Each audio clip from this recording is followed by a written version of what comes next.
Finally KKR और RCB का मुकाबला बारिश की वजह से रद्द हो गया, लेकिन इसमें सिर्फ केकेआर का नहीं बल्कि आरसीबी के लिए भी बुरी खबर है।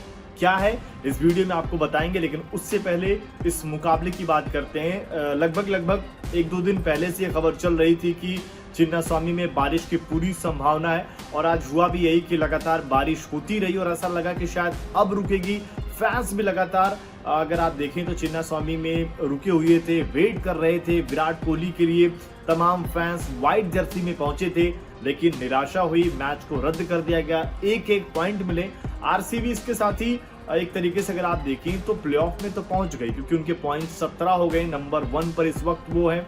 और अगर आप केकेआर को देखेंगे तो केकेआर के लिए बुरी खबर यह है कि वो लगभग इस आईपीएल से बाहर हो चुके हैं। उनके 13 मुकाबलों में 12 पॉइंट है। अगला मुकाबला जीतते हैं तो 14 हो जाएंगे, जो कि बहुत मुश्किल है कि इस अंक के साथ वो लगभग यहाँ से क्वालिफाई कर जाए। लेकिन आरसीबी के लिए बुरी खबर क्या है वो आपको बताते हैं, क्योंकि फैंस तो ये चाह रहे थे कि जिस तरीके से ये टीम खेल रही है ये टॉप 2 पर फिनिश करे। इस एक अंक से कहीं ना कहीं आरसीबी के लिए ये दिक्कत वाली बात है कि वो क्या अब टॉप 2 में जा पाएंगी। वो इस लिहाज से अगर आप देखें, क्योंकि अगला जो मुकाबला है आरसीबी का वो हैदराबाद और लखनऊ के साथ है।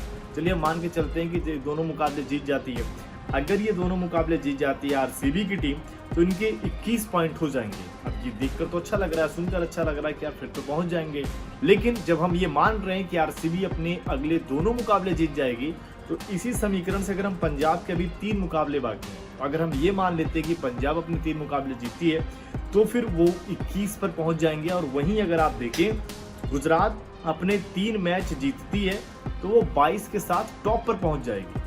अब यहाँ पर अगर आप देखें समीकरण यही गड़बड़ होगा, क्योंकि केकेआर वाले मुकाबले में बारिश आ गई। रन रेट अगर आप देखेंगे, अगर पंजाब अपने मुकाबले जीतती है रन रेट का मामला रहेगा तो वो देखना पड़ेगा वहाँ पर टॉप 2 पर कौन है। लेकिन ऐसा लग रहा है कि अगर इस तरीके का चीज़ें होती है तो कहीं ना कहीं टॉप 2 पर फिनिश कर पाना ये थोड़ा मुश्किल हो सकता है आरसीबी के लिए। और अगर आप 3 और 4 पर रहेंगे तो कहीं ना कहीं एलिमिनेटर वाला मामला होता है, वहाँ पर थोड़ा दिक्कत हो जाता है फाइनल में पहुँच पाना।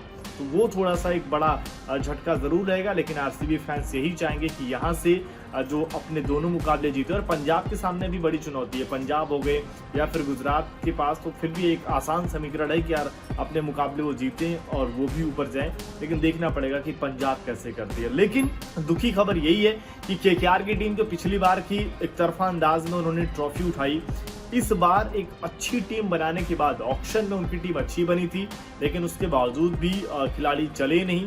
और इतनी लंबी बैटिंग लाइनअप के बावजूद भी इस तरीके से खराब प्रदर्शन करना केकेआर के फैंस को भी निराश कर रहा है। लेकिन अब आपको क्या लगता है कि इस बारिश से रद्द मुकाबले के बाद आरसीबी क्या टॉप 2 में जाएगी, या आपको लग रहा है कि मामला थोड़ा सा फंसेगा और दूसरी टीमें यहाँ पर टॉप 2 में आ सकती है? कौन सी टीमें आ सकती हैं कमेंट करके जरूर बताएं। स्पोर्ट्स नाउ पर अगर आप नए हैं तो चैनल को सब्सक्राइब भी कर लें।